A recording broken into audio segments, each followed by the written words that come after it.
I'm going to talk about Magda the Brazen Outlaw.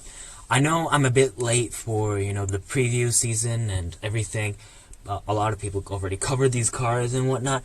I just only wanted to talk about Magda the Brazen Outlaw because in my opinion, a lot of people, I think, found this card very powerful.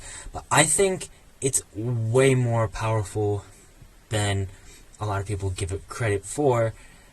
And I'm going to get into that later in the video. So let's get into it. So all these other cards, they don't matter. We don't even care about these other cards. All we care about is just how you doing. It doesn't matter how you're doing. Before I get talking to why I think Magda is so good, I just want to talk about, I think that this is Snapcaster Mage potential here. Format warping, it could even possibly be banned. In standard, I don't know, modern, legacy, blah blah blah, but you can call me, you're not even 20, you don't even know shit, and blah blah, and you only have 5 subscribers, and you're not cool enough to talk about it. Only Strictly Bitter MTG is cool enough to talk about this stuff, and you can't, because, you're a dreamer and you don't know anything.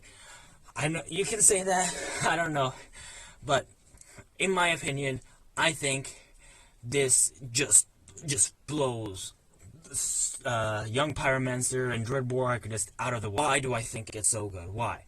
Because it ramps you while applying pressure to that opponent and giving you a late game engine. So with just a 2-drop, you have a Mana Dork that applies pressure that also is a big threat in the late game that can bring a huge dragon or a artifact into play.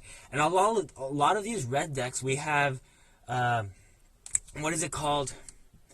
Terror of the Peaks. That's a very good, solid red card that you run. You're not just gonna put it into the deck just to be able to search it up with the Magda. You're running that anyway. So searching up something like that, Magda just becomes this late game engine that you have to kill. It's like, okay, we have to kill Magda. It's like a Mana Dork. It's something that's going to become a huge threat in the late game. So the card is a 1 red, 1 anything, Legendary Dwarf Berserker. So I feel like that might even be an important card type in Kaldheim.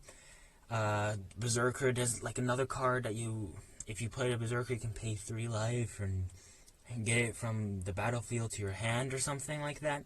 So other dwarves you control get +1/+0. This is where I think a lot of people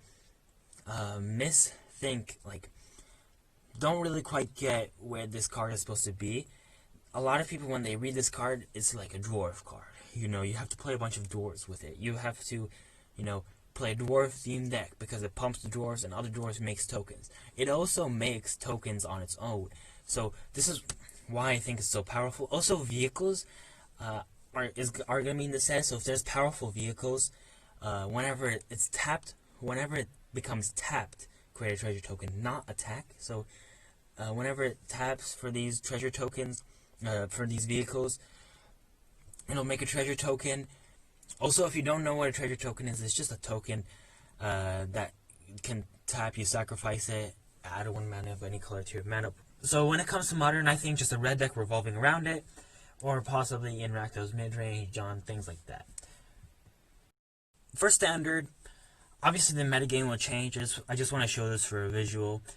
I think that it can see play in mono red aggro.